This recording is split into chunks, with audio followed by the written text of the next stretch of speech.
वैभव जो 26 साल का है, उसकी अभी अभी नई शादी हुई है और उसकी एक खूबसूरत बीवी भी है। ये दोनों हनीमून मनाने हिमाचल गए थे, जहां उन्होंने 4 दिन गुजारे। अब उनके दिल्ली अपने घर वापस आने का समय हो गया था।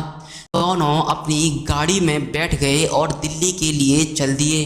रात के 11 बज गए थे।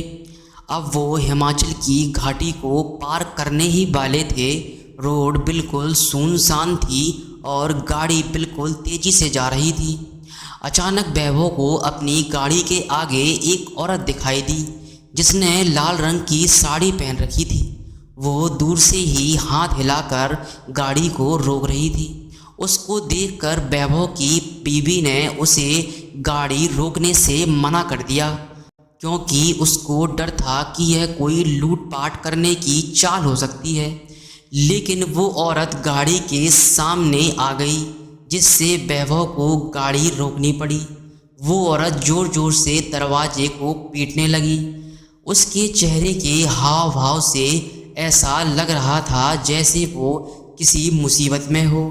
वैभव की बीवी ने उसे गाड़ी का दरवाज़ा खोलने से मना कर दिया। उसने कहा कि यह कोई चाल हो सकती है, हमें बाहर नहीं जाना चाहिए।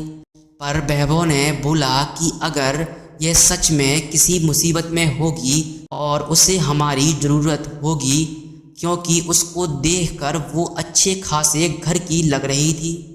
यह बोलते ही वैभव ने गाड़ी का दरवाज़ा खोल दिया और बाहर आ गया।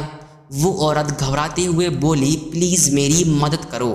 वैभव ने बोला, क्या हुआ? उस औरत ने जवाब दिया कि मेरी गाड़ी नीचे खाई में गिर गई, एक पेड़ से टकरा गई है और उसमें मेरी छोटी सी बच्ची फंसी हुई है। प्लीज़ उसको बाहर निकाल लो। ये सुनते ही वैभव की बीवी भी बाहर आ गई और तीनों खाई की ओर भागे। उन्होंने देखा कि वह गाड़ी थोड़ी नीचे एक पेड़ में टकराई हुई है। वैभव झट से नीचे की ओर गया।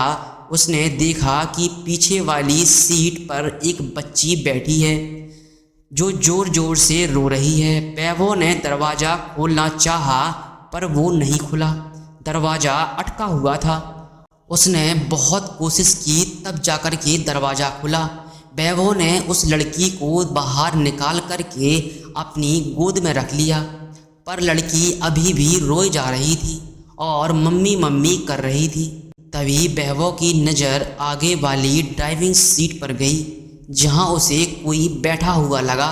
लेकिन आगे वाली गाड़ी का शीशा धुंधला था, तो साफ साफ नज़र नहीं आ रहा था। उसने अपने कपड़े से उसे साफ किया और जो वैभव ने देखा, उसे देखकर उसके पैरों तले ज़मीन खिसक गई। उसको विश्वास ही नहीं हो रहा था।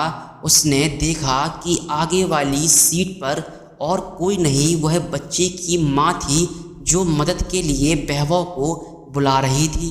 उसने देखा कि वो औरत के माथे में खून निकल रहा है और उसकी मौत हो चुकी है। वैभव की पत्नी ने वैभव की हालत देखकर झट से उसके पास गई और वो भी यह मंजर देखकर हैरान हो गई।